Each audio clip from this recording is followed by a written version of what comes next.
Hi, I'm Allie with the Potomac Bead Company, and I'm going to talk to you about hole punch, metal punch pliers. These pliers are used commonly to do cold connections and can be used for other uses as well, but it's usually used with a sheet metal. And what we're actually going to do, and I'm going to show you, is how to punch holes into that sheet metal. The holes, when you punch them, will all be the same size. There is different sizes of punches. This is a 1.5 millimeter punch, and it's a good punch to go up to 20 gauge sheet metal. Most of the sheet metal that we'll be working with is about 24 gauge metal, and it's ideal again for doing those cold connections, and it's going to create a really nice smooth hole punch. So when you're looking at it, you can see the different punches that it makes are a nice little hole punch right there.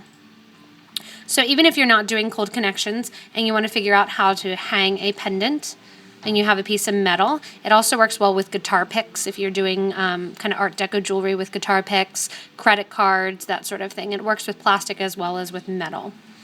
It has two jaws here. It has the top jaw and the bottom jaw. This bottom jaw here has a little washer here and extends down. This is going to tell you how far the top here is allowed to reach down.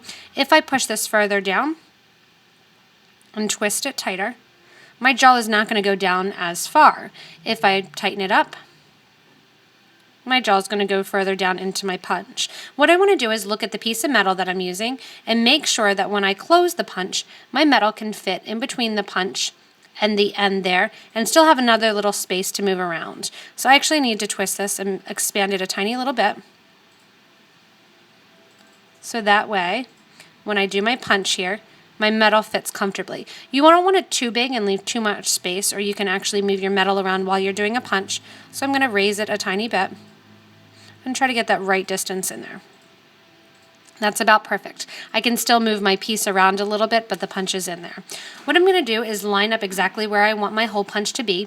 What you can do is mark on your sheet metal or your plastic or your credit card exactly where you want the hole to be and measure a dot so you know you're on there. I'm just going to freeform it.